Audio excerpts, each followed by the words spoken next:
Bienvenue à Minuit Mystère. Dans le silence d'un vieux moulin, la roue tourne, mais il ne reste plus personne pour la regarder tourner. Une pièce autrefois emplie de chuchotements recèle désormais un secret bien plus lourd que le silence lui-même. Servez-vous une boisson chaude et que le mystère commence. L'air de St. Mary Mead vibrait au rythme de la vie quotidienne. Le sifflement du facteur à 10h30, le clic du portail de Madame Price Ridley et le faible carillon de l'horloge de l'église annonçant une nouvelle matinée laborieuse. À l'intérieur de la salle de l'Institut des femmes, le cours hebdomadaire de filage battait son plein, le vrombissement rythmé des vieux rouets tissant leur douce mélodie du labeur.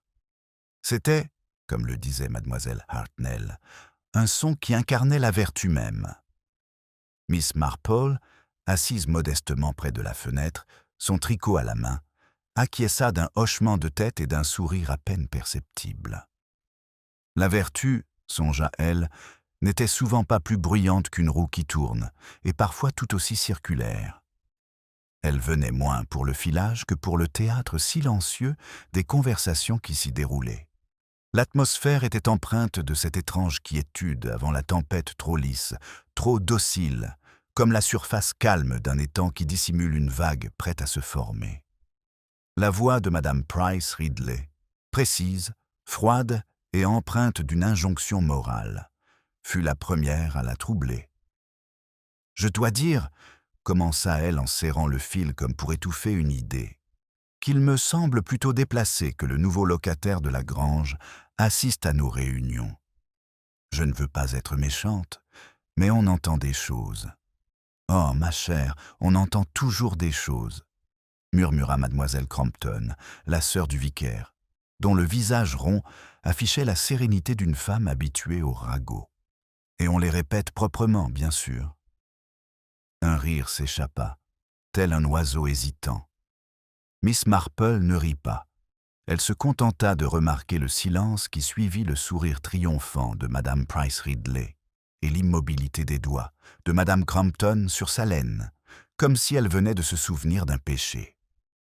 C'est finalement Mademoiselle Émilie Taverner, pâle et prudente, qui prit la parole. Je crois que Madame Sloane voulait simplement aider. La grange est un endroit si solitaire, et elle disait que filer la calmait. Elle est nerveuse parce qu'elle était habituée à Londres.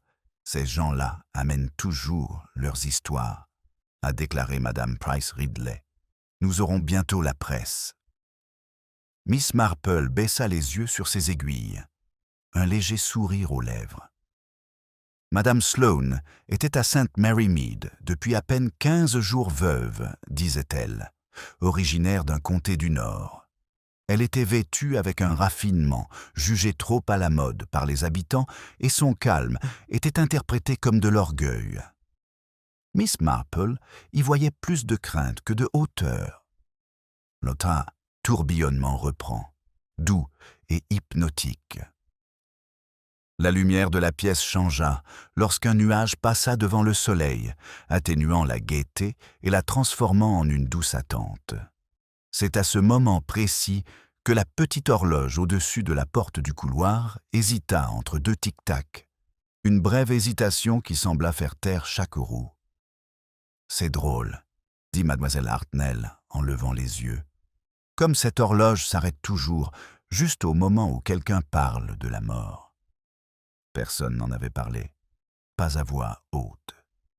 Mais madame Sloane, assise à l'autre bout de la table, tressaille comme si elle avait entendu son nom. Le fil lui claqua entre les doigts. « Oh là là, encore les nerfs !» dit Madame Price Ridley d'un ton sec. « Je suppose que c'est la sécheresse ?» murmura Miss Marple. Pourtant, son regard suivait la femme, le tremblement de ses mains, la blancheur de ses lèvres, la façon dont elle semblait écouter non pas les bavardages, mais quelque chose de lointain, comme si le bourdonnement des rouets masquait un tout autre son. Le thé fut servi, comme toujours, dans la théière en émail bleu qui avait survécu à 3 présidentes de séance. Madame Crampton versa avec une bienveillance habituelle, tandis que les commérages s'éteignaient discrètement. C'est alors, dans l'une de ces pauses ordinaires, que la porte s'ouvrit et que l'inspecteur Crail entra, une présence inhabituelle lors d'une telle réunion familiale. Le bavardage s'est tu, les fils restant immobiles entre les doigts. « Mesdames, dit-il en ôtant son chapeau avec une gravité qui glaça l'atmosphère, « je suis désolé de vous déranger. Il y a eu une découverte à The Grange. La tasse de thé de Madame Sloane a glissé et s'est brisée sur le sol. »« Quel genre de découverte ?» demanda Madame Price Ridley, savourant déjà la catastrophe. Le regard de l'inspecteur Crail s'arrêta sur Madame Sloane, dont le visage était devenu complètement blafard. « Le corps d'un homme, madame, dit-il d'une voix calme. Dans la filature. » Les mots restaient suspendus là, incongrus et affreux, contrastant avec le doux ronronnement des roues. Miss Marple, immobile, songea à l'étrange pose de l'horloge, au murmure des ragots qui s'étaient enroulés, comme une pelote de laine autour de la vérité. Elle plia soigneusement son tricot, le regard non pas fixé sur l'inspecteur, mais sur la petite tache de thé renversée qui s'étendait sur le parquet. « Alors, dit-elle doucement, ça recommence. » Dehors, la cloche de l'église reprit son rythme calme comme si de rien n'était. Le dernier écho de la cloche résonnait encore dans l'air lorsque Miss Marple ramassa son châle, le son s'estompant dans le silence qui suivit le choc. Les visages des femmes étaient de petits portraits de curiosité et de peur l'indignation morale de Madame Price Ridley. Brillante comme du laiton poli, la bouche de Miss Hartnell, ouverte dans une horreur fascinée, et la pauvre Madame Sloane, blanche et tremblante, un tesson de tasse scintillant encore à ses pieds. La voix de l'inspecteur Crail, basse et posée, rompit le charme. « Si je peux me permettre un mot, Madame Sloane. » Les lèvres de Madame Sloane s'entr'ouvrirent, mais aucun mot ne sort. Ses mains se portèrent à sa gorge, un petit geste gracieux qui semblait trop appris pour être spontané. « Bien sûr, » murmura-t-elle enfin. « Bien sûr. » Miss Marple, observant la scène, pensa combien souvent la culpabilité et le chagrin arboraient le même teint. L'inspecteur fit sortir Madame Sloane du hall. Les chaises grinçaient et les commérages reprenaient discrètement leur cours. Des mots chuchotaient derrière des mains gantées. Le corps d'un homme. La phrase s'est répandue de bouche à oreille, comme une contagion. Mademoiselle Crampton se pencha vers Mademoiselle Marple et baissa la voix jusqu'à murmurer comme dans un presbytère. « Croyez-vous que ce soit son mari ? On a dit qu'elle était veuve, mais on ne sait jamais. N'est-ce pas ? » « Très rarement, » répondit doucement Miss Marple, « et jamais longtemps. » La remarque fut accueillie par un rire nerveux, bien que son regard restât absent. Dehors, le village semblait retenir son souffle. L'air était imprégné du parfum des feuilles humides. Un merle criait dans le cimetière, comme pour avertir les vivants de faire attention où ils mettent les pieds. Miss Marple, fermant son manteau, se dirigea vers The Grange d'un pas lent et déterminé, celui de quelqu'un qui a déjà commencé à réfléchir. La maison se dressait au bout de Old Mill Lane, derrière une haie délabrée et un portail qui avait connu des jours meilleurs. Ses fenêtres captent les derniers rayons du soleil, pâles et froids. Les rideaux des pièces du rez-de-chaussée étaient tirés, mais celui de l'étage bougea légèrement, comme si quelqu'un venait de disparaître. L'inspecteur Crail l'accueillit près du portail. C'était un homme imposant, doté de la patience d'un bon policier et d'une légère irritation face aux interruptions de vieilles filles bien intentionnées. Pourtant, la présence de Miss Marple avait cette étrange capacité d'apaiser les soupçons des autorités. On aurait dit qu'elle était arrivée avec des scones plutôt qu'avec des questions. « Mademoiselle Marple, » dit-il en inclinant son chapeau, « je préférerais que vous ne vous approchiez pas trop pour le moment.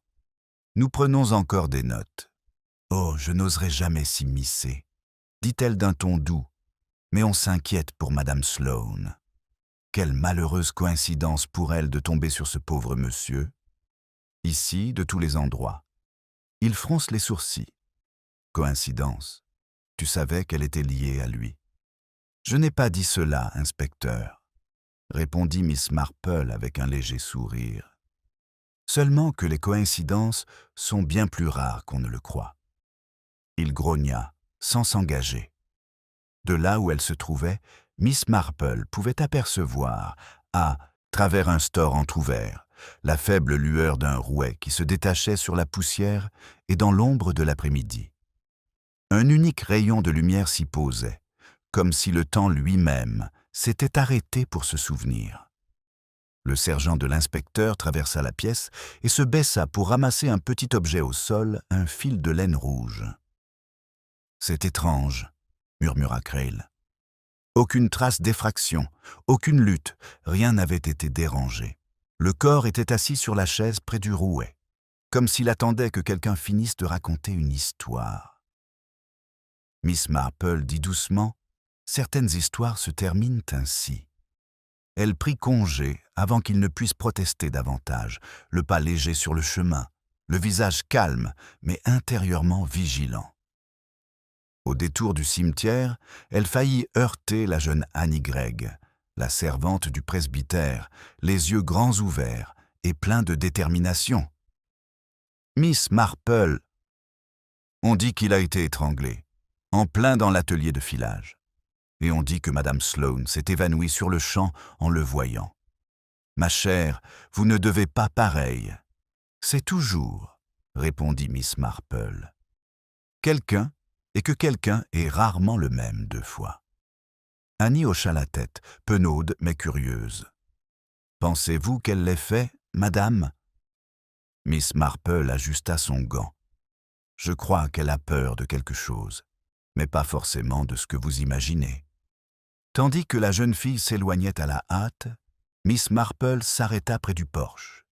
La lumière du soleil avait changé, longue et ambrée à présent, et par la porte entr'ouverte de l'église parvenait le murmure du sacristain qui astiquait les cuivres. L'odeur de cire d'abeille et de vieux livres de cantiques s'élevait, mêlée à un parfum de piété et d'hypocrisie, pensa-t-elle. Dans ce silence, elle songea à l'étrange symétrie du cours de filage du matin et de l'homme mort dans l'atelier de filage l'après-midi. Des fils de laine, des fils de commérage, tous entrelacés par des mains invisibles. Le fil rouge entre les doigts de l'inspecteur lui hantait l'esprit. Rouge de passion, de colère ou d'avertissement. Devant le presbytère, elle croisa de nouveau Madame Crampton, toute rouge de sa course. « Oh, ma chère Miss Marple !» s'exclama-t-elle, le souffle court. « On dit que le défunt s'appelait Monsieur Torrington, un marchand d'art londonien. Imaginez, et il est passé hier soir. Madame Sloane a dit que c'était un cousin, mais autant dire que l'archevêque était un cousin si l'on voulait impressionner. » Miss Marple inclina la tête. « Une cousine, oui, cela expliquerait sa visite. Mais je crains une présence dans la filature à l'aube. » Madame Crampton semblait scandalisée. « Vous voulez dire qu'il était là toute la nuit ?»« Peut-être, » dit doucement Miss Marple. « Ou peut-être est-il arrivé bien trop tôt à notre goût. » La sœur du vicaire laissa échapper un rire nerveux et toucha son collier, de perles. C'est terrible d'imaginer ce que les gens vont dire.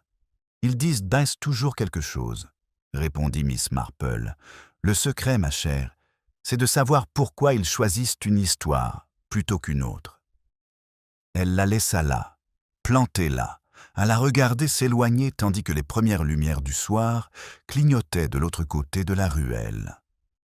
Dans le calme, le village reprit son rythme. Le léger tintement des tasses à thé, l'aboiement d'un chien au loin, la roue de la vie quotidienne qui tournait à nouveau. Mais Miss Marple s'arrêta devant son portail, jetant un dernier regard vers la silhouette indistincte de The Grange. Malgré toutes les discussions sur ses cousins londoniens et son trac, elle ne put s'empêcher de repenser aux mains tremblantes de Madame Sloane, non pas de culpabilité, peut-être, mais de quelqu'un qui craignait d'être reconnu. et quelque part derrière l'une de ces fenêtres à rideaux, elle sentait qu'une autre paire d'yeux observait peut-être le village avec autant d'attention qu'elle. Les derniers rayons du soleil couchant caressent encore les vitres supérieures de The Grange, lorsque Miss Marple franchit le portail de son jardin. Lorsqu'elle traversa le chemin menant au presbytère, une atmosphère pesante s'était emparée de la ruelle, cette atmosphère empreinte de malaise qui régnait dans un village où couvaient les dernières rumeurs. Les rideaux frémissaient, comme de lents clignements d'yeux, même les moineaux semblaient gazouiller avec suspicion. À l'intérieur, le salon du presbytère brillait à la lueur des lampes et embaumait légèrement le thé trop infusé. Madame Crampton était là, comme toujours, lorsque le village tremblait d'incertitude. Sa théière trônait fièrement sur le plateau et son mari, le vicaire, semblait avoir été enrôlé de force plutôt qu'invité. « Ma chère Miss Marple, » commença Madame Crampton, « vous avez sans doute déjà entendu les détails les plus choquants. Quelle affaire épouvantable et sous nos yeux. Je dois dire que je me sens presque coupable d'avoir été si joyeuse ce matin. » Miss Marple esquissa un sourire en acceptant la tasse qu'on lui tendait. « Je ne devrais pas trop m'en vouloir, ma chère. Le mal demande rarement notre permission avant de perturber le cours de nos journées. » Le vicaire s'éclaircit la gorge. « Tout à fait, tout à fait. La pauvre Madame Sloane, je veux dire. J'imagine ce qu'elle endure. L'inspecteur Crail a été des plus consciencieux, bien sûr, même s'il est un peu brusque. »« Oui, diligente, » dit Madame Crampton avec un tressaillement. « Mais n'oublions pas que nous ne sommes pas à Londres. On ne peut pas laisser des policiers patrouiller dans la salle paroissiale et poser des questions indiscrètes. J'ai déjà dû rassurer la mère du curé, il n'y a aucun risque de contagion. » Miss Marple remuait lentement son thé, les yeux rivés sur les ondulations qui se formaient et disparaissaient. « La contagion prend bien des formes, ma chère. La peur, par exemple. Elle se propage plus vite que n'importe quelle bactérie. » Un silence s'installa un instant, de ceux qui s'insinuent entre des gens polis ayant découvert quelque chose d'indicible. L'horloge du vicaire sonna 5 heures. Un son doux et résigné. Madame Crampton se pencha en avant, baissant la voix. On dit que le défunt avait des papiers sur lui, des lettres, des reçus, des choses de ce genre. Je me demande s'il s'intéresse aux affaires de son défunt mari. Après tout, un marchand d'art, ça fait très mondain. C'est bien vrai, murmura Miss Marple. Et les gens du monde ont la fâcheuse habitude de toucher au monde domestique sans bien se rendre compte de sa fragilité. Le vicaire soupira. J'espère seulement que Madame Sloane ne sera pas seule ce soir. Peut-être que la gouvernante pourrait rester avec elle. Je crains que la gouvernante n'ait quitté son emploi il y a 2 jours, dit Miss Marple. Il y a eu un petit désaccord concernant les salaires, je crois. Les 2 Crampton parurent surpris. Alors elle sera assez seule, chuchota Madame Crampton. Miss Marple acquiesça. Et plutôt effrayée, je crois, mais pas seulement d'être seule. L'horloge sonna de nouveau et un courant d'air fit claquer les rideaux, emportant avec lui un léger parfum de lavande et quelque chose de plus âcre. Peut-être de produit à polir, peut-être d'anxiété. Miss Marple se leva. « Je ne dois pas rester. Mais si vous croisez Madame Sloane demain, soyez aimable. Les villages ont la mémoire longue, et la peur est une bien piètre interlocutrice. » Le vicaire lui ouvrit la porte, soulagé de pouvoir s'échapper. Dehors, le crépuscule baignait l'air d'une douce lumière bleutée. L'humidité automnale imprégnait l'air frais. Au bout du chemin, la lumière d'un réverbère oscillait, à l'endroit où la charrette de l'inspecteur Crail était garée devant The Grange. Elle ne rentre pas directement chez elle. Au lieu de cela, elle suivit le chemin vers le vieux moulin, où une passerelle étroite enjambait le ruisseau. De là, elle aperçut l'arrière de la grange, une unique fenêtre éclairée, d'où se dessinait la silhouette indistincte d'une personne qui arpentait l'intérieur. C'était Madame Sloane, sans aucun doute. Ses mains étaient crispées, la tête tournée comme si elle tendait l'oreille. Miss Marple resta immobile jusqu'à ce que le rideau retombe en place. Puis elle se retourna et faillit heurter l'inspecteur en personne. « Bonsoir, Miss Marple, » dit-il d'un ton sec. « Vous faites votre constitution ? » « Il faut entretenir sa circulation sanguine, » répondit-elle d'un ton doux, et sa curiosité dans des limites raisonnables. Sa bouche esquissa un sourire. « La notion de raison est quelque peu relative dans votre cas. Vous serez heureux d'apprendre que nous avons identifié le défunt. Il s'agit de M. Daniel Torrington, marchand d'art londonien. D'après l'article, il a écrit plusieurs lettres à Madame Sloane durant l'été. » « Quelle délicatesse de sa part, » murmura Miss Marple, « mais peut-être un peu moins de venir sans prévenir. »« Il n'a pas appelé correctement, » a déclaré Crail. « Nous avons des raisons de croire qu'il était au village la veille au soir, aperçu près du Green vers 21 heures. Puis plus rien jusqu'à ce matin. Le médecin légiste a établi que le décès est survenu entre minuit et 2 heures du matin. Leurs regards se croisèrent, calmes mais intenses. Il mourut donc pendant que le village dormait, et peut-être même pendant que quelqu'un le croyait déjà mort. » Crail semblait perplexe. Que signifiait-il ? « Oh, seulement le sommeil est souvent la chose la plus trompeuse au monde, » dit. « On suppose que tout le monde dort. » Il l'observa un instant. « Tu as une drôle de façon de dire les choses. C'est la seule façon que je connaisse, » répondit Miss Marple. « Bonsoir, inspecteur. » Alors qu'elle se retournait vers la ruelle, une cloche sonna faiblement du clocher, non pas l'heure, mais le petit carillon irrégulier que le sacristain émettait lorsqu'un problème survenait avec le mécanisme. On aurait dit une hésitation, une question à demi formulée. Miss Marple s'arrêta sous les ormes, observant la faible lumière s'estomper à la fenêtre de Madame Sloane. L'atelier de filage était désormais silencieux, mais elle pouvait presque entendre en elle le doux ronronnement du rouet, tournant sans fin comme une rumeur, un souvenir ou un sentiment de culpabilité. Elle repensa à ce fil rouge évoqué avec désinvolture par l'inspecteur et se demanda quelle main l'avait enroulé si serré. Une légère brume s'insinue le long de Old Mill Lane, adoucissant les contours des haies et auréolant les lampes d'une lueur dorée. Miss Marple, marchant d'un pas nonchalant comme à son habitude, se comportait comme si elle rendait simplement visite à une amie pour lui témoigner sa sympathie. Ce qui, d'une certaine manière, était le cas. Son écharpe flottait comme un petit étendard de paix domestique dans l'humidité et l'obscurité naissante.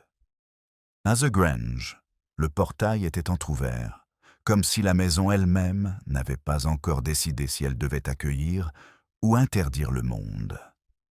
La lumière filtrait derrière les rideaux tirés. Elle frappa doucement. Madame Sloane répondit au bout d'un moment, les yeux rougis mais secs. Elle paraissait plus jeune ce soir-là, dépouillée de son calme habituel. La pièce derrière elle brillait de la lueur du feu et exhalait un léger parfum de cire à la lavande, comme si elle avait fait le ménage pour se calmer. « Miss Marple ?» dit-elle d'une voix incertaine. « Je ne m'y attendais pas. »« Personne ne le fait, » répondit gentiment Miss Marple en entrant. « Mais on ne peut laisser personne seul dans une telle maison ce soir. » Ils entrèrent dans le salon. L'air était lourd de silence. Le seul bruit provenait du tic-tac hésitant d'une horloge sur la cheminée, comme si elle marquait le temps entre deux confessions. Madame Sloane désigna faiblement le plateau de thé. « Je n'avais pas le droit de toucher à quoi que ce soit. L'inspecteur m'interdit de partir. J'aurai des comptes à rendre. »« Il a tout à fait raison, ma chère, » dit Miss Marple en s'asseyant près de la cheminée. « Il est toujours préférable d'être présent lorsque la vérité commence à se manifester.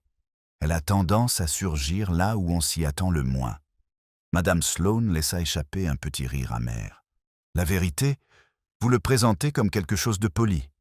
Cela peut l'être, avec douceur, » murmura Miss Marple. « Pourriez-vous me dire, peut-être, depuis combien de temps vous connaissiez M. Torrington ?» La veuve se raidit. « Connu ? Oh, pas depuis longtemps. Il est passé une fois dans la galerie de mon mari, il y a des années. Nous nous sommes revus par hasard à Londres, au printemps dernier. Ah, dit Miss Marple, comme si ce détail n'avait aucune importance. Et vous l'avez invité ici? Madame Sloane secoua la tête. Il insistait pour venir. Il disait avoir découvert quelque chose en rapport avec la collection de mon mari. Je ne voulais pas qu'il vienne, mais bon pourrait être persuasif. Miss Marple remarqua le tremblement dans sa voix. Les hommes persuasifs confondent souvent charme et honnêteté. Que voulait-vous montrer? Je ne sais pas, il ne l'a jamais dit. Il est arrivé trop tard pour être présentable et a laissé sa valise dans le couloir. Il semblait agité. Je suis allé préparer du thé. À mon retour, il est sorti. J'ai pensé qu'il était peut-être allé à l'auberge pour prendre une chambre. C'est la dernière fois que je l'ai vu vivant. Miss Marple la regarda avec une sympathie silencieuse. Et ce matin, je suis descendu tôt. L'inspecteur était déjà là. Ses mains étaient crispées, les jointures blanchies. Il a dit que la porte de l'ancienne filature n'était pas verrouillée. Je n'y étais pas entré depuis mon arrivée. C'est affreux, ça sent la poussière et l'huile. On m'a dit qu'il était assis près du rouet, comme s'il attendait qu'il se remette à tourner. Le feu crépitait doucement. Le regard de Miss Marple se posa sur un petit cadre à broder, posé près du canapé. Un motif à moitié achevé, dessiné par un fil écarlate dessinant la courbe d'une fleur, capte la lumière. Elle pensa à la laine rouge que tenait l'inspecteur. « Que cousiez-vous, ma chère ?» demanda-elle d'un air presque distrait. Madame Sloane suivit son regard et esquissa un sourire. « Juste une rose. Je l'ai cueillie le soir de mon arrivée. Je suppose que c'était pour m'occuper. On dirait un coquelicot, dit Miss Marple d'un ton doux.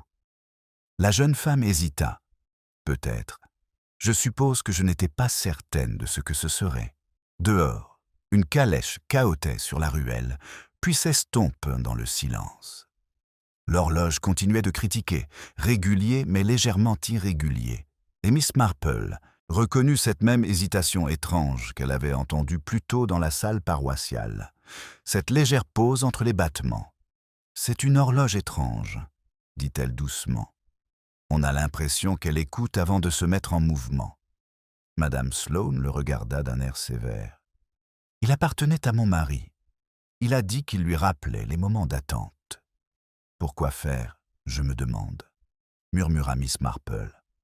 La jeune femme porta une main à sa tempe. « Vous pensez que j'ai fait quelque chose de terrible, n'est-ce pas? Tout le monde le pense.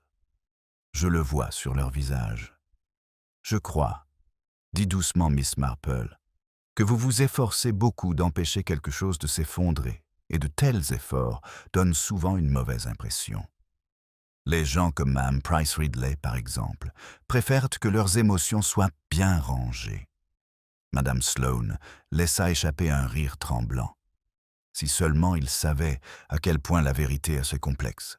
« En effet, dit Miss Marple, mais avec un peu de patience, cela finit toujours par se régler tout seul. » Elle se leva alors en lissant sa jupe. « L'inspecteur posera de nouveau des questions demain matin. Essaie de te reposer, ma chère. Les routes peuvent dormir, mais les commérages, eux, ne s'arrêtent jamais. » Arrivée à la porte, elle s'arrêta, son regard se posant de nouveau sur le cadre à broder. La lueur du feu faisait scintiller le fil écarlate comme s'il était mouillé. Lorsqu'elle sortit, le brouillard s'était épaissi. La grange semblait presque fantomatique au-dessus du chemin. Quelque part dans le cimetière, un oiseau lança un cri strident, non pas un chant, mais un cri de surprise. Miss Marple reprit le chemin de sa maison, ses pensées tournant en rond aussi silencieusement que la roue qui s'était arrêtée de tourner. Quelque chose dans la voix de la veuve, ou peut-être dans la rose inachevée, sonnait faux. Le brouillard persistait tard dans la matinée, enveloppant le village d'une brume si dense que même les moineaux semblaient sur le qui-vive. Miss Marple, assise près de la fenêtre de sa cuisine, savourait sa première tasse de thé, observant la vapeur s'enrouler autour des haies, comme de la laine déroulée. Le monde extérieur était flou et incertain, une ambiance appropriée, pensa-t-elle, pour une journée où la vérité elle-même semblait se dérober à ses responsabilités. Du chemin parvint le léger crissement des roues d'un vélo. Le jeune agent Drew passe à vélo, son uniforme luisant de rosée, le visage grave, presque comique sur un visage si juvénile. Il s'arrêta devant le portail de Miss Marple. « Bonjour, mademoiselle », a-t-il dit. L'inspecteur dit de dire aux gens de ne pas s'approcher de The Grange tant que nous n'aurons pas terminé les recherches sur les lieux. « Tout à fait, agent, » répondit-elle d'un ton doux. « Vous aurez peut-être besoin de plus d'yeux que les vôtres. Il y a des endroits près, de l'ancien chemin du moulin où des objets ont tendance à tomber. » Il parut surpris. « Tomber, madame ?» D'un ton désinvolte, dit-elle avec un sourire si doux qu'il rougit. « C'est dans la nature humaine. Les personnes en détresse portent souvent plus de choses qu'elles ne le souhaitent et laissent derrière elles des indices révélateurs. » Il hocha la tête d'un air incertain et poursuivit sa route. Miss Marple le regarda s'éloigner jusqu'à ce que sa silhouette disparaisse dans le brouillard, puis alla chercher son châle et son panier. À proprement parler, elle n'y allait pas. À la Grange marchait simplement dans cette direction, comme toute bonne paroissienne le ferait en allant faire ses courses matinales. Le chemin embaume la terre humide et les pommes tombées. Au loin, un corbeau croassa, d'une voix plate et métallique. Elle s'arrêta près du virage qui menait au ruisseau du moulin. Là, sur le bord, un petit morceau de fil rouge était accroché à une épine. Elle se pencha pour l'examiner, une fine laine, de la même nuance que le fil qu'elle avait remarqué sur le métier à broder de Madame Sloane. Elle l'enroula soigneusement autour de son doigt et le glissa dans son mouchoir. Plus loin, elle croisa l'inspecteur Crail qui venait en sens inverse, les bottes couvertes de boue, l'air renfrogné. « Encore vous ?» dit-il, sans méchanceté. « J'aurais dû m'en douter. »« La curiosité, inspecteur, » dit Miss Marple, « est l'un des rares plaisirs abordables qui nous restent à nous, les retraités. » Il soupira. « Si vous tenez absolument à savoir, nous avons retrouvé le sac de Torrington dans la remise à outils derrière la grange, fermé à clé, mais vide. Celui qui l'a volé savait ce qu'il cherchait. Ou du moins, elle souhaitait que cela paraisse ainsi, » murmura Miss Marple. Il fronça les sourcils. Que signifiait-il ? L'absence peut être aussi délibérée que la présence, a-t-elle dit. On l'oublie souvent dans les petites choses. Une lettre perdue, un bibelot disparu, ces événements sont souvent plus éloquents que les mots. Crail grogna. « Vous auriez fait une bonne détective, Miss Marple. »« Oh, je ne crois pas, » répondit-elle avec un léger sourire. « J'ai trop de respect pour la vie privée des gens. D'ailleurs, les femmes des villages en voient bien plus que la loi ne le fera jamais. On a le temps pour ça, vous savez. » Il la quitta d'un signe de tête poli, marmonnant quelque chose à propos de déposition et de médecins légistes. Miss Marple le regarda disparaître dans la brume, puis il continua son chemin vers le ruisseau. Là, sous la passerelle, l'eau coulait lentement, brunâtre, glissant entre les roseaux et les feuilles mortes. Quelque chose attira son regard, un faible éclat entre les racines. Elle s'accroupit, attentive à son équilibre, et tendit la main avec sa canne. Un petit dé à coudre en argent apparut, gravé d'initiales « Été, Émilie Tavernier ». Miss Marple haussa légèrement les sourcils. Émilie était à l'atelier de filage la veille, pâle et anxieuse, elle qui avait pris la défense de Madame Sloane quand personne d'autre ne l'avait fait. Elle enveloppa le dé à coudre dans son mouchoir, à côté du fil. Deux petites choses, insignifiantes prises séparément et pourtant étrangement dissonantes ensemble, comme une fausse note dans un hymne. La cloche de l'église sonna 9 heures lorsqu'elle traversa la place. Madame Price Ridley était déjà postée devant son portail, le visage crispé par un appétit moral. « Ma chère Miss Marple, commença-t-elle, j'entends des choses épouvantables. On dit que l'homme a été étranglé avec de la laine, et que les mains de la veuve étaient rouges ce matin. Du rouge à cause du cirage, j'imagine, dit Miss Marple d'un ton aimable. On a tendance à faire le ménage après une tragédie. Ça aide à réfléchir. Madame Price Ridley renifla. Ou bien dissimuler des preuves. Cela dépend, ma chère, de ce qu'on appelle preuve, dit Miss Marple. Parfois, il ne s'agit que de ce que l'on veut bien croire. La femme souffla, vaincue pour le moment, et se réfugia à l'intérieur. Miss Marple rentre chez elle, son esprit tissant des liens entre les différentes possibilités. Madame Sloane, secrète et effrayée, Emily Taverner, la fidèle protectrice, et Daniel Torrington, l'homme persuasif, arrivé en retard et mort prématurément. 3 fils conducteurs, tous teintés de rouge à leur manière. Devant son portail, elle s'arrêta.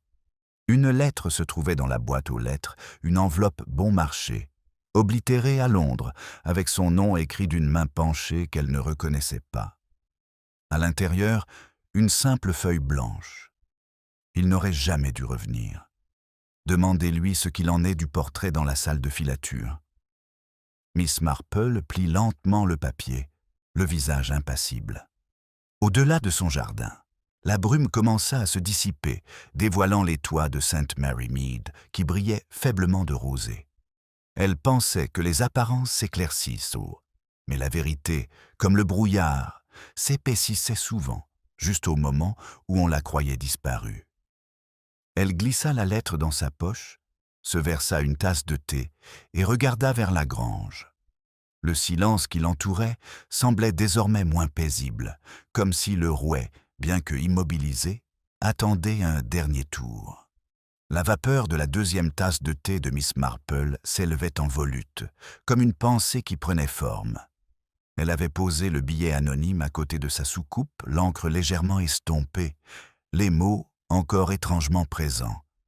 Il n'aurait jamais dû revenir. Demandez-lui ce qu'il en est du portrait dans la salle de filature.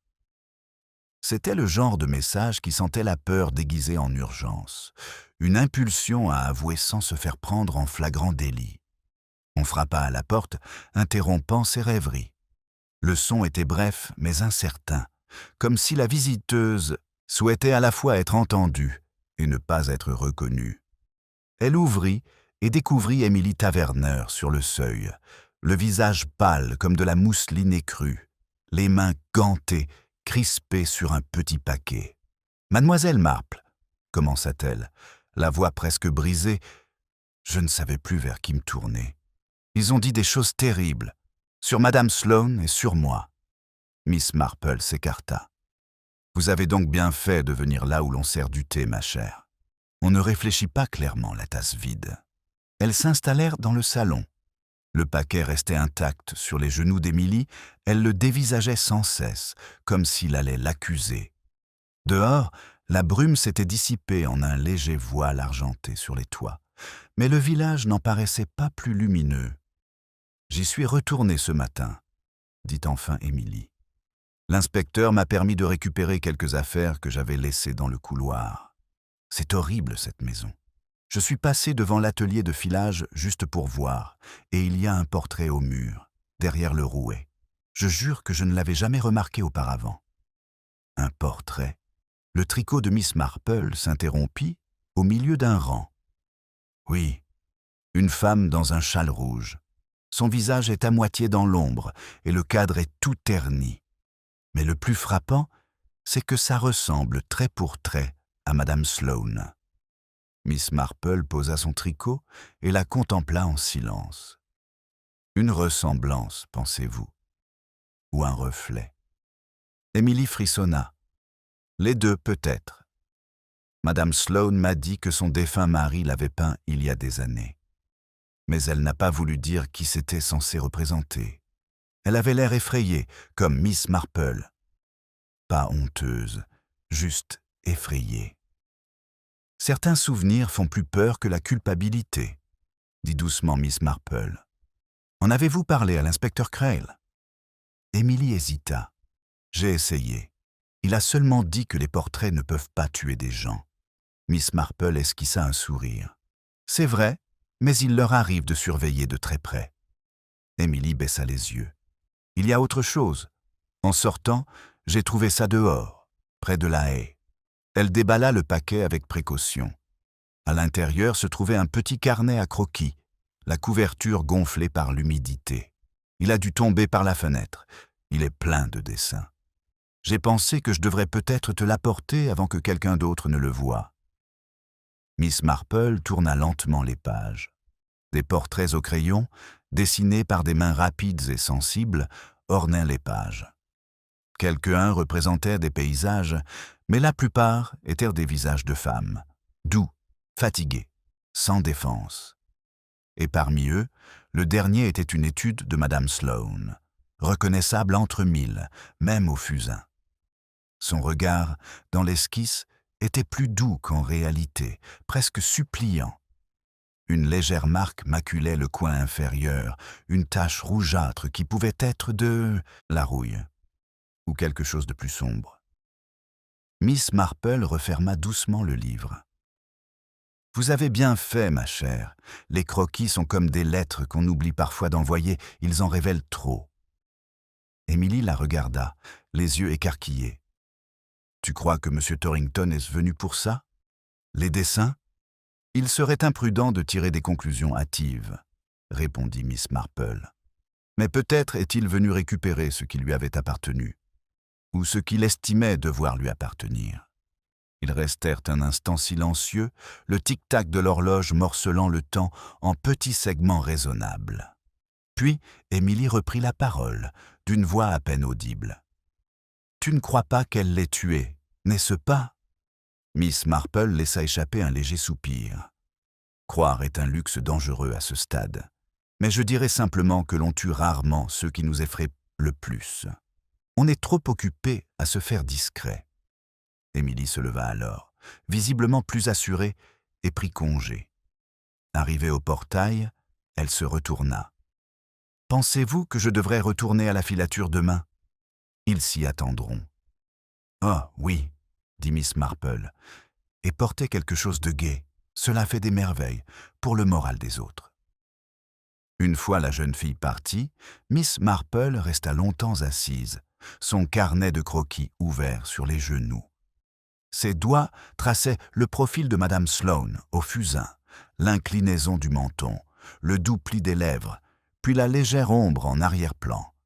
Ce n'était pas un simple ombrage artistique, c'était la silhouette d'un homme, floue mais précise, comme dessinée de mémoire, puis presque effacée. Elle se leva, glissant son carnet de croquis dans son panier à côté de la lettre. Dehors, les derniers vestiges de brume se dissipent dans un ciel d'un bleu pâle, d'une innocence trompeuse. Les cloches du clocher sonnèrent midi, sereines et profondes. Dans l'air limpide, Miss Marple crut entendre le grincement rythmé d'une roue qui tournait, faible, lointaine, mais incroyablement régulière, comme si quelque part le filage avait recommencé. L'inspecteur Crail arrive au cottage de Miss Marple peu après midi, chapeau à la main, le visage partagé entre irritation et supplication. Il n'aimait guère demander conseil, et encore moins à une personne dont l'autorité reposait sur des théières, plutôt que sur des matraques. Pourtant, les événements de la journée l'avaient mince conduit, un peu humilié, jusqu'à sa charmante petite porte. « Bonjour, inspecteur », dit Miss Marple, comme si elle l'attendait. « Entrez donc, vous constaterez que la bouilloire est dans une de ses plus bonnes dispositions. » Il entra, ses bottes crissant légèrement sur le linot propre. « Je ne vous retiendrai pas longtemps. C'est juste que certaines choses me dérangent. Je me suis dit que vous pourriez peut-être les voir différemment. » Miss Marple désigna le fauteuil près de la cheminée. « Voir les choses différemment est une spécialité des femmes de mon âge. Asseyez-vous, je vous prie. » Il était assis, mal à l'aise, pendant qu'elle versait. Nous avons confirmé la cause du décès strangulation avec un morceau de laine rouge. Le même que celui que vous avez examiné hier, je suppose. Je vois, dit-elle doucement. Quant au carnet de croquis trouvé par la jeune fille taverneur, nous l'avons récupéré.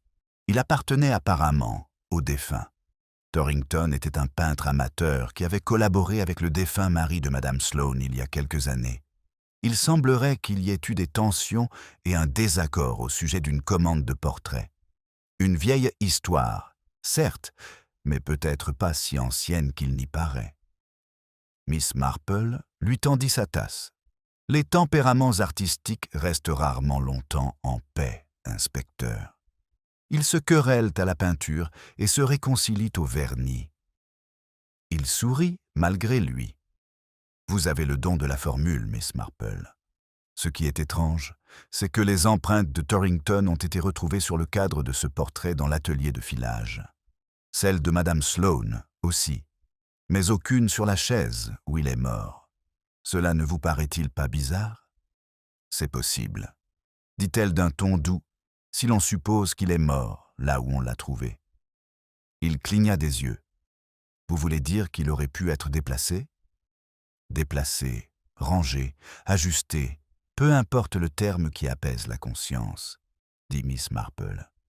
Les personnes sous le choc réorganisent souvent la tragédie, comme elles réorganisent les meubles pour la rendre moins terrible. Crail fronça les sourcils en sirotant son thé. Tu crois qu'elle couvre quelqu'un? Je crois qu'elle essaie de ne pas voir quelque chose. Il posa sa tasse. Les villageois commencent déjà à parler. Price Ridley dit qu'on a vu la veuve se promener à la nuit tombée, près du moulin. Il prétend que c'est là que Torrington l'a rencontrée autrefois. Bien sûr, tout cela n'est pas vérifié. Les aiguilles à tricoter de Miss Marple reprirent leur rythme paisible. Les gens aiment la symétrie, inspecteur. Elle donne au péché des allures de récit, plutôt que d'accident. Il se frotta les tempes. Ce n'est pas tout. Nous avons retrouvé un télégramme que Torrington avait envoyé la veille de sa mort à une galerie londonienne. Il disait « Je descends ce soir. J'ai finalement retrouvé l'original intact. Aucune idée de ce que cela signifie. » Au départ, répéta doucement Miss Marple, un mot si évocateur, il pourrait désigner l'art, la vérité, voire la culpabilité. Il la regarda longuement. « Tu as quelque chose qui te trotte dans la tête? Tu veux bien m'en parler? » « Seulement ceci, dit-elle. Quand les gens se cachent derrière les apparences, c'est souvent parce que la vérité les rendrait pitoyables plutôt que méchants.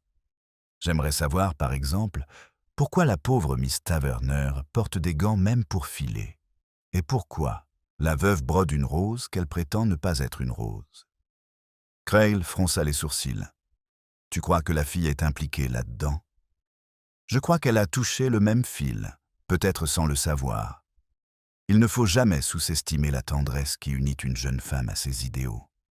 C'est parfois la motivation la plus discrète qui soit. » Il se leva, mal à l'aise. « Eh bien, je vais laisser mes hommes travailler. Nous retrouverons bientôt ce qui manque. » Miss Marple lui sourit.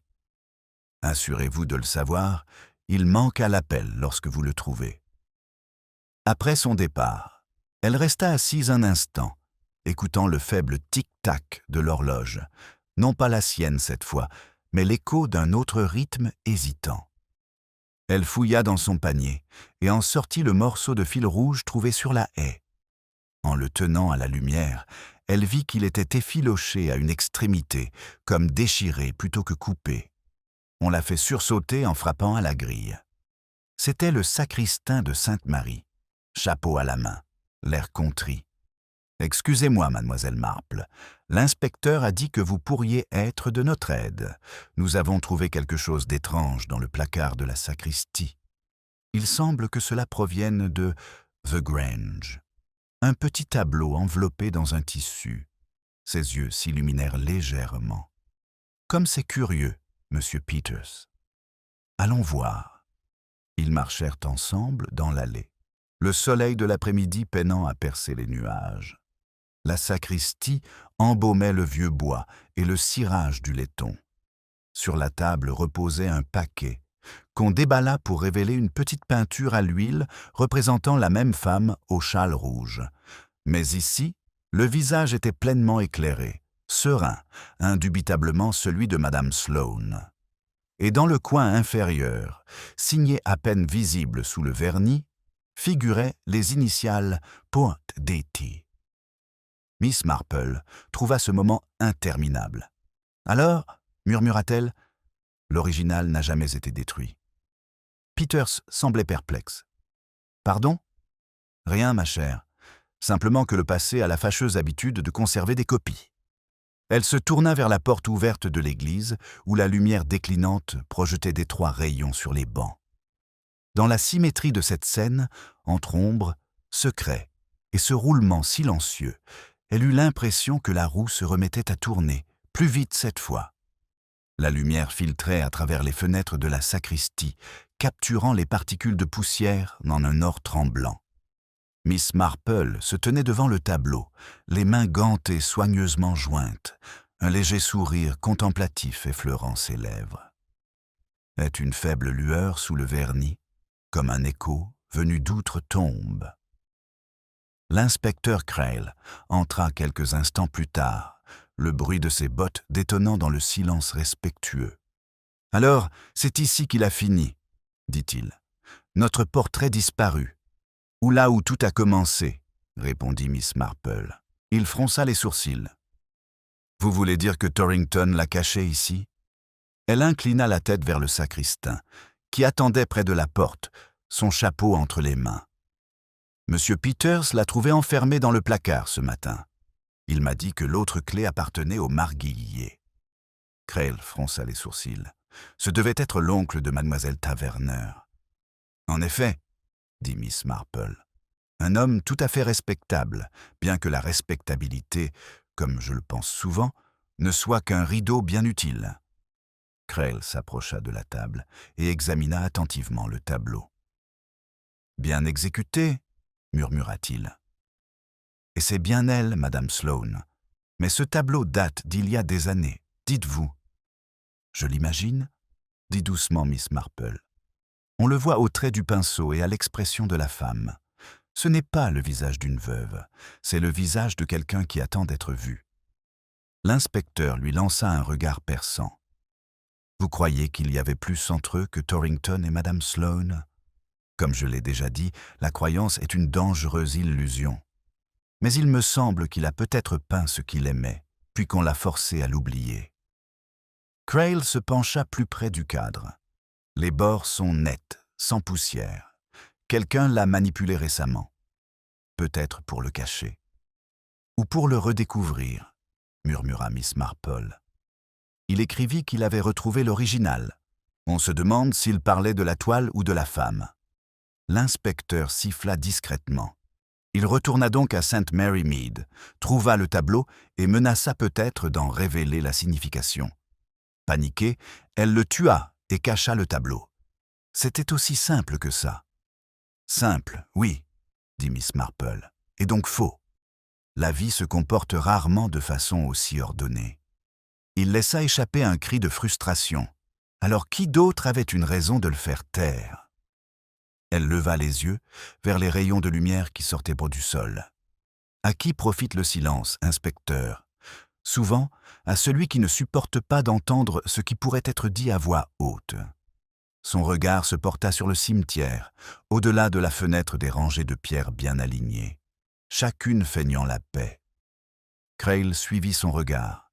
« Tu penses que c'est elle, n'est-ce pas Émilie Tavernier ?»« Je crois, » dit Miss Marple, « qu'elle aimait beaucoup Madame Sloane. La loyauté, lorsqu'elle est mal comprise, peut être fatale. » Il soupira en se frottant la mâchoire. « Si c'est vrai, il nous faudra des preuves, et jusqu'ici, nous n'avons eu que des ragots et des histoires à dormir debout. Alors, rassemblons ce qui reste, » dit Miss Marple.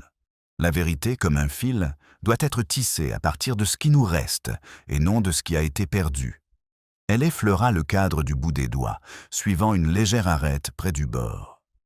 Une fine pellicule fragile arracha un morceau de papier plié, coincé derrière la toile. Elle le tendit à Crail. « C'était une lettre, à moitié effacée, écrite d'une main ferme mais tremblante. « Mon très cher, on me dit qu'il faut le détruire, mais je ne peux pas. Je le cacherai là où personne ne cherche la beauté, parmi la poussière et les hymnes. Pardonnez-moi pour ce qui doit être fait. Vous comprendrez quand vous verrez le portrait. Il n'y avait pas de signature, seulement les mêmes initiales. E.T. Crail jura à voix basse. Emily Taverner, c'est elle qui a écrit ça. Il semblerait bien, dit Miss Marple. Reste à savoir si la lettre était destinée à Madame Sloane ou à Monsieur Torrington. L'inspecteur l'a pliée soigneusement. Eh bien, la voilà de nouveau à l'Institut, au cours de spinning, si vous pouvez le croire. Je vais la chercher. Soyez doux, inspecteur, dit doucement Miss Marple. Les araignées aussi tissent leur toile, et elles tremblent lorsqu'on la touche. Une fois partie, Miss Marple s'attarda un instant de plus dans la sacristie. Le portrait semblait la regarder, ses yeux peints brillant sous la lumière rasante. « Pauvre créature !» murmura-t-elle. « Ce n'est pas de la vanité que de vouloir qu'on se souvienne vraiment de vous. C'est simplement une faiblesse humaine. » Du fond de la nef parvint le faible bruit de pas hésitants, délibérés. Miss Marple se retourna, s'attendant à voir le sacristain, mais découvrit à la place Madame Sloane, pâle sous son voile, sur le seuil. « J'ai entendu dire que vous l'avez trouvé, » dit-elle d'une voix fragile. « Je croyais qu'il avait disparu à jamais. Vous saviez qu'il était caché ici ?»« Je m'en doutais. » Elle s'approcha, les yeux rivés sur le portrait. « Mon mari l'a peint. Daniel l'a seulement restauré. Il a dit qu'il voulait raviver les couleurs pour lui redonner son éclat. En direct, encore une fois. Mais je n'ai jamais voulu que ça se sache, pas après le prix que ça a coûté. Et combien cela a-t-il coûté, ma chère ?» La réponse de Madame Sloane fut un murmure. « Tout ce que j'avais tenté d'enfouir. » Miss Marple l'observa doucement. Alors peut-être que le passé avait fait son œuvre. Madame Sloane se détourna, portant une main à sa bouche, comme pour étouffer un sanglot. « Il ne faut surtout pas qu'ils croient que je l'ai tué, » dit-elle, « mais je sais qu'ils le feront. » Le regard de Miss Marple s'adoucit. « Les gens penseront toujours à ce qui les apaise le mieux. C'est à nous, chère dame, de leur rappeler que la paix obtenue par le mensonge n'est jamais vraiment reposante. » Une rafale de vent agita les flammes des bougies. Les yeux de la femme maquillée semblèrent presque briller. Miss Marple effleura le bras de Madame Sloane. « Rentrez chez vous, l'inspecteur passera bientôt, et dites toute la vérité, si vous le pouvez. » Lorsque la porte se referma derrière elle, Miss Marple resta immobile. Dehors, la cloche se remit à sonner, lentement et d'une voix incertaine, comme pour marquer non pas l'heure, mais un châtiment. La pluie commença à tomber tandis que Miss Marple quittait la sacristie, fine comme de la dentelle mais régulière, transformant le cimetière en un scintillement de pierres grises et de gouttelettes argentées. La cloche s'était tue, mais son écho persistait comme un souvenir tenace. Elle resserra son châle et se dirigea vers le presbytère, son esprit rassemblant des fragments, des visages, des phrases, le poids étrange du regard du portrait. À la porte du presbytère, elle vit l'inspecteur Crail revenir, le chapeau ruisselant, l'air vif mais tendu. « Eh bien, dit-il, nous avons parlé à la jeune Taverner. La pauvre a failli s'évanouir quand je lui ai montré la lettre. Elle prétend l'avoir écrite, certes, mais insiste sur le fait que c'était, il y a des années, un caprice d'enfant avec le défunt mari de Madame Sloane. Elle dit avoir aidé à cataloguer son travail pour les archives paroissiales et avoir copié son écriture pour s'exercer. C'est plausible, mais trop parfait à mon goût. » Miss Marple hocha la tête, pensive. « La propreté, inspecteur, est un peu comme une fleur séchée. Elle dissimule la pourriture qui se cache en dessous. » Il avait l'air exaspéré, mais amusé. « Et que voulez-vous que je fasse pour les arrêter tous les deux ? Nous n'avons plus de suspects et notre patience est à bout. Ah, dit-elle, mais jamais par nature humaine. Ils s'installèrent dans le bureau du vicaire, où flottait une odeur de papier et de bougies. Crail étala ses notes sur la table. Le médecin légiste confirma que Torrington était arrivé par le dernier train mercredi. On l'avait vu à la poste vers 9 heures, demandant son chemin pour se rendre à The Grange. Personne ne l'avait revu ensuite, jusqu'au matin de la découverte. Son sac ne contenait que des pinceaux et un cadre vide. Madame Sloane jure qu'il n'a jamais sonné à sa porte. Quelqu'un ment. Pas forcément, répondit doucement Miss Marple.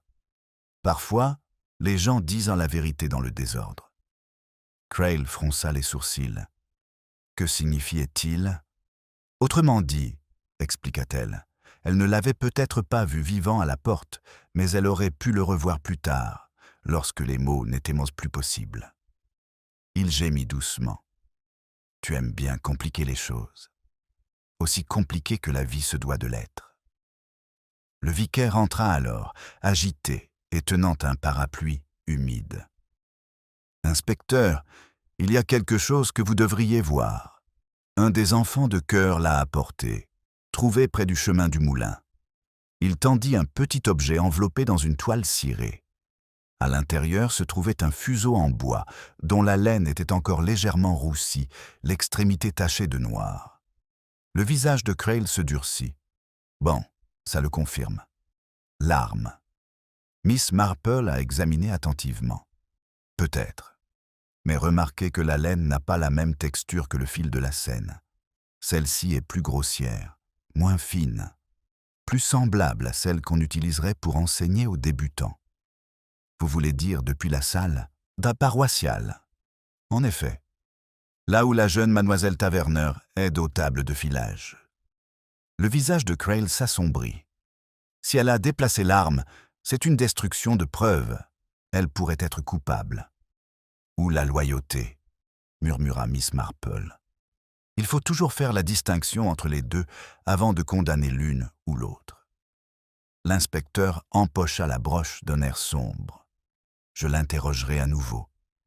Quand il est parti, le vicaire soupira. C'est vraiment désolant, Miss Marple.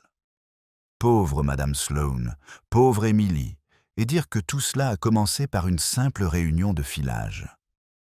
Rien n'est inoffensif dans un village, Monsieur Crampton, dit Miss Marple. On tisse les réputations comme on tisse un tissu si serré qu'il pourrait étrangler, parfois. Alors qu'elle ressortait sous la pluie, elle prit le chemin le plus long pour rentrer chez elle, passant par l'étroite ruelle derrière le moulin. Là, à demi dissimulée par les orties, se trouvait une petite flaque de boue remuée, où se mêlaient des empreintes de pas, une lourde, une légère, et une trace de traînée entre les deux. Elle se pencha, suivant du doigt le motif à peine visible. Les empreintes les plus claires s'arrêtaient net près de la haie, où elle avait trouvé le fil rouge quelques jours auparavant. Quelque chose attira son attention, un morceau de papier déchiré, coincé dans les épines. Elle le dégagea avec précaution. Un télégramme, trempé mais encore lisible, pour déchiffrer la seule ligne restante. Pièce d'origine restaurée. Livraison vendredi. Les lèvres de Miss Marple se lancent. Demain, c'était vendredi. Lorsqu'elle atteignit son cottage, le crépuscule était déjà tombé. Sa lampe de salon luisait comme un petit foyer de raison au milieu du brouillard naissant.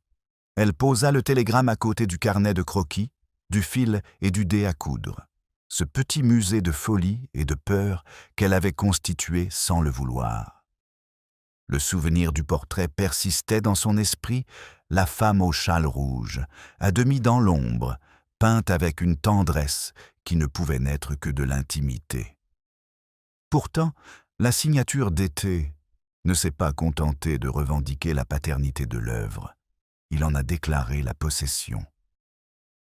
Elle repensa à l'insistance tremblante de Madame Sloane, qui affirmait que le tableau avait coûté une fortune, et aux mains gantées d'Émilie Taverner.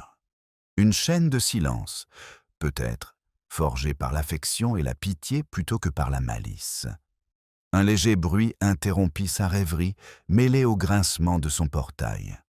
Elle se leva et jeta un coup d'œil par le rideau. Une silhouette se tenait dehors, dans la brume frêle, féminine, immobile.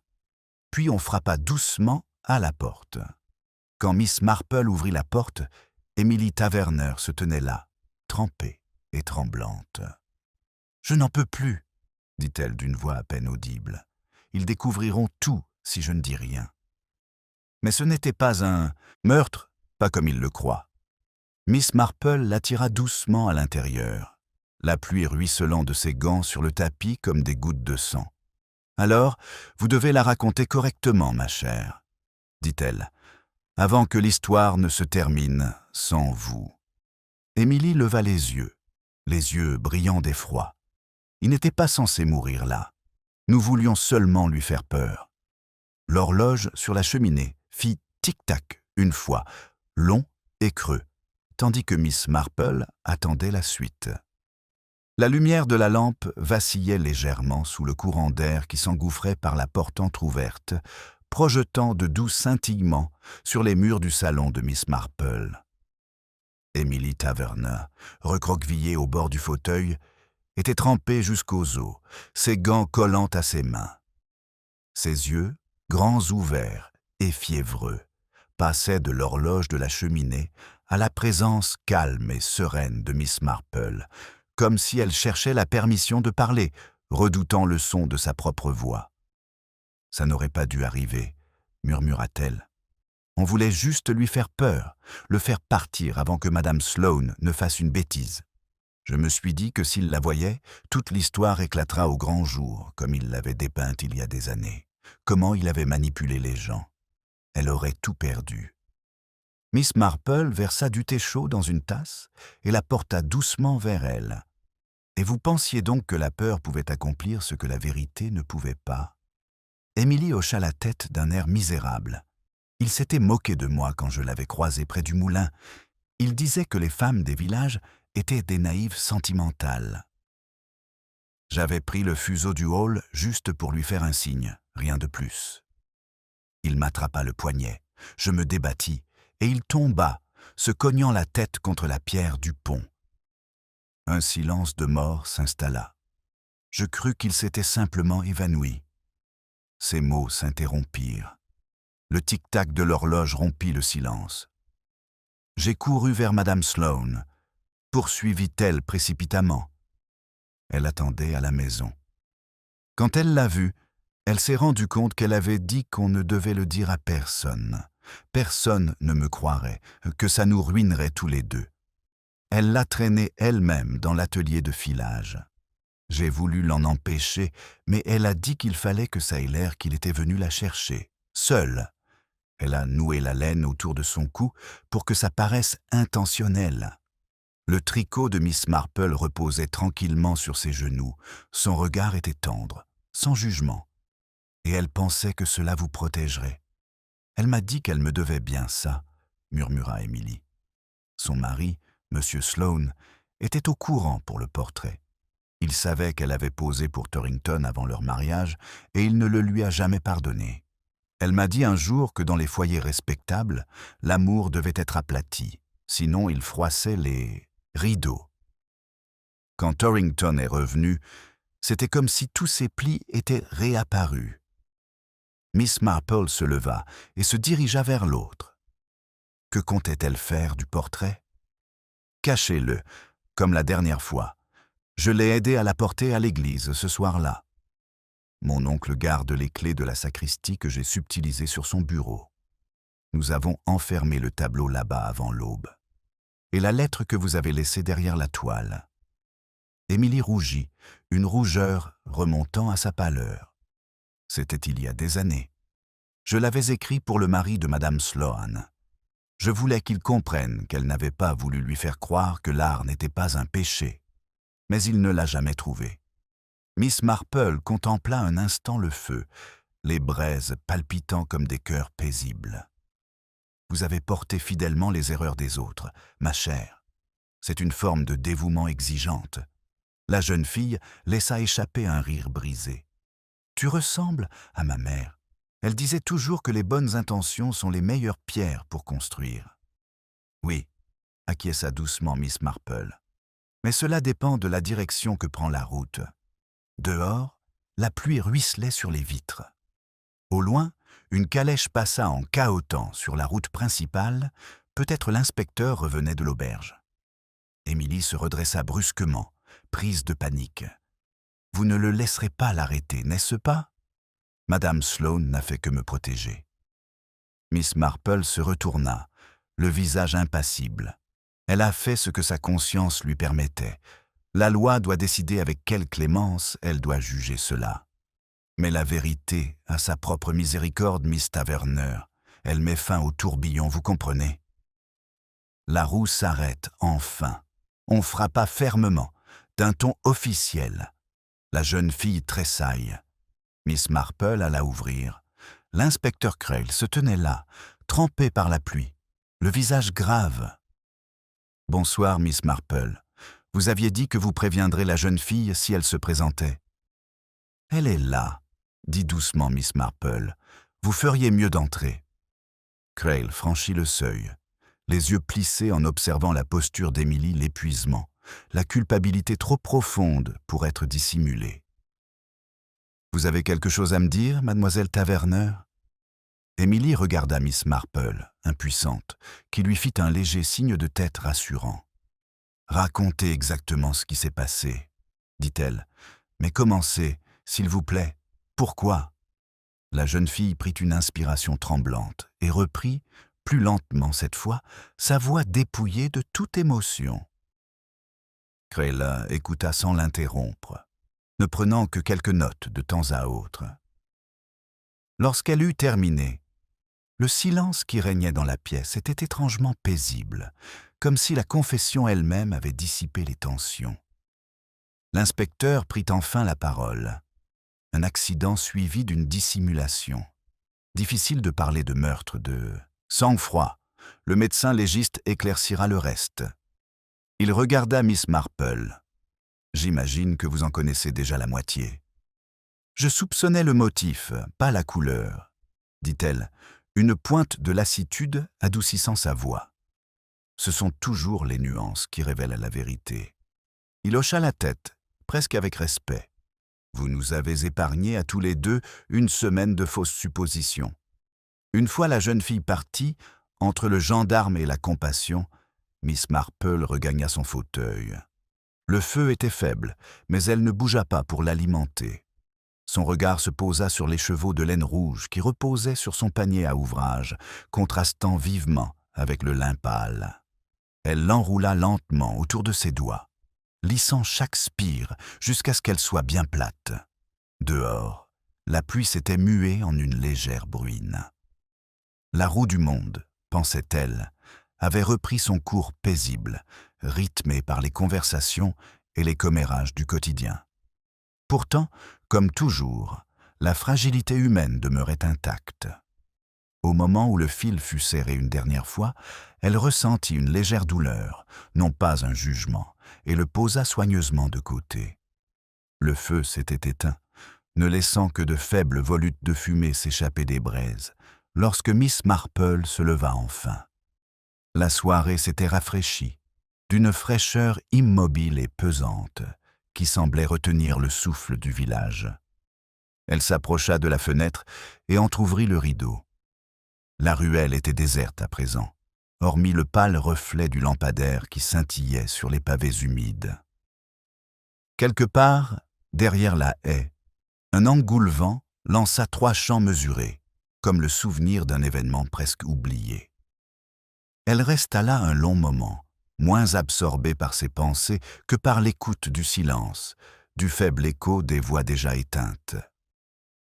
L'image du visage d'Émilie Taverner, sillonné de larmes, persistait dans son esprit, le désespoir enfantin, le poids de la loyauté pris pour du courage. Pourtant, sous les paroles tremblantes de la jeune fille, se cachait une grâce étrange, le premier son sincère après tant de silence. Enfin, Miss Marple se retourna vers la pièce. Les chevaux de laine rouge reposaient sur son panier à ouvrage, à l'endroit où elle l'avait laissé. Elle enroula le reste du fil en un cercle net et régulier, d'une couleur sombre dans la lueur déclinante du feu. Ce n'était pas la laine elle-même qui importait, pensa T.L., mais le fait de mettre de l'ordre dans ce qui n'était au départ que désordre. On frappa légèrement à la porte. Elle reconnut le rythme avant même d'entendre sa voix. « Bonsoir à nouveau, Miss Marple », dit l'inspecteur Creel. « Je pensais que vous étiez encore éveillée. Je le suis généralement quand ma conscience me tourmente, inspecteur. Voulez-vous entrer ?» Il entre, ôtant son chapeau avec la gêne discrète d'un homme qui ne sait pas s'il interrompt une réflexion ou une prière. L'affaire est close pour le moment. Madame Sloane a fait sa déposition. Elle confirme les dires de la jeune fille Taverner et assume l'entière responsabilité du déplacement du corps. Je pense que le procureur sera clément. Comme on dit, il n'y avait pas de préméditation. Miss Marple inclina la tête. Oui, elle a simplement réarrangé la tragédie pour la rendre moins visible. C'est un instinct typiquement féminin que de dissimuler même la douleur avant que les autres ne la voient. Creel était assis, l'air grave, près de la cheminée. Entre nous, c'est une triste histoire. La jeune fille n'ira pas en prison, probablement une peine avec sursis pour entrave à la justice, et Madame Sloane, elle subira son châtiment plus discrètement, j'imagine. Je ne peux m'empêcher de penser que Torrington a attiré son propre destin avec lui. Oui, dit doucement Miss Marple. Les hommes comme lui reviennent souvent non pas pour obtenir le pardon, mais pour avoir la confirmation qu'ils ont été admirés, qu'on se souvenait d'eux. Ils ne s'attendent jamais à trouver le miroir changé. Creel la regarda attentivement. « Vous pensez donc qu'il était venu pour le tableau ?»« Oh, il est venu pour le tableau, dit-elle, mais pas pour l'art. Il était venu récupérer ce qu'il croyait appartenir encore à la femme elle-même, ou du moins son image. Ce portrait n'a jamais été une question de beauté, inspecteur. Il s'agissait de possession. » Il se frotta le menton. Il l'avait donc peinte une fois, et son mari, rongé par la jalousie, détruisit le tableau. La jeune Emily le sauve dans l'église pour les épargner tous les deux. À son retour, Torrington découvrit la supercherie et tenta de le récupérer. C'est alors que tout bascula. « Tout à fait, » répondit Miss Marple. « Les fils du mensonge s'en mêlent toujours le plus lorsqu'on tente de les tisser sous une apparence respectable. » Les Sloane avaient bâti leur mariage sur le silence qu'Emily dissimulait derrière, et le village, comme toujours, brodait le reste. Creel laissa échapper un rire sec. « Tu le présentes comme une phrase biblique. La moralité est souvent la même, » dit-elle doucement. Seul le décor change, on passe du désert au salon, on boit du thé au lieu du vin. Ils restèrent un moment, assis dans un silence amical. La dernière braise craqua doucement. Au bout d'un moment, Creel se leva. « Bon, je dois y aller. Il y a une calèche pour la veuve demain matin. Elle part pour Bath chez sa sœur. » « Je la comprends. »« Non, » répondit Miss Marple. « Mais elle ne trouvera la paix que lorsqu'elle cessera de souhaiter être oubliée. » Il lui lança un regard perplexe, puis hocha la tête et s'en alla. La porte se referma avec un clic, et le silence retomba dans la pièce. Miss Marple s'approcha de la table et rassembla ses quelques indices. Le dé à coudre, le bout de fil, le télégramme et le carnet de croquis. Elle les rangea soigneusement dans un tiroir, un à un, comme des lettres adressées à un passé désormais révolu. Son regard se posa sur la broderie inachevée que Madame Sloane lui avait montrée quelques jours auparavant. Elle l'avait rapportée de The Grange, à la demande de l'inspecteur, pour la mettre en lieu sûr jusqu'à ce que la maison soit vidée de ses os. Rose, le coquelicot, comme l'avait appelé Madame Sloane avec hésitation, était presque terminé le dernier fil, d'un rouge écarlate éclatant sur le lin pâle, pendait encore. Miss Marple enfila son aiguille et fit un point lent et précis, fermant ainsi l'ouvrage. « Voilà, » murmura-t-elle. Chaque schéma a besoin d'une fin, même si elle n'est pas heureuse. Dehors, la pluie avait cessé. Un faible éclat de lune se reflétait sur la vitre, argentait les contours de la pièce. Au bout du chemin, une porte claqua, suivie de l'écho des voix qui reprennent leurs conversations habituelles, le bruit du village qui se remettait en ordre, comme toujours, mêlant scandale et anecdotes, tragédie et discussion autour d'un thé. Miss Marple rangea son panier à tricot et baissa la lampe. Avant de l'éteindre, elle jeta un dernier regard vers la rue silencieuse, au-delà de la vitre. Au loin, la grange se dessinait faiblement à travers la brume, ses fenêtres plongées dans l'obscurité, son silence enfin révolu. Elle imagina Madame Sloane, assise deux mains dans la calèche, les mains jointes sur les genoux, fixant la route qui les éloignerait des commérages, mais non de ses souvenirs. D'Émilie, assez jeune pour recommencer, mais non sans ombre. De l'inspecteur Creel, qui rédigeait son rapport et oubliait les noms, mais non ce sentiment troublant que la décence côtoie souvent le mensonge. Et elle pensa aux routes de la salle paroissiale, à la façon dont elles vrombiront à nouveau la semaine prochaine, à la façon dont les mêmes femmes se rassemblèrent, leur bavardage flottant comme des moineaux, tissant des histoires pour couvrir ce qui ne pouvait être défait. Miss Marple esquissa un sourire, éteignit la lampe et murmura dans la pièce silencieuse. « Eh bien, Sainte Mary Mead va pouvoir dormir paisiblement pendant un certain temps. » Les derniers rayons du feu illuminèrent d'eau le fil rouge qui traversait sa couture, le faisant scintiller comme un secret retrouvé. Elle le coupa net avec ses ciseaux et joignit les mains. Dehors, le vent a tourné, effleurant doucement les avant-toits, ce n'était plus un soupir de culpabilité, mais le souffle calme d'un village qui retrouve sa fragile paix.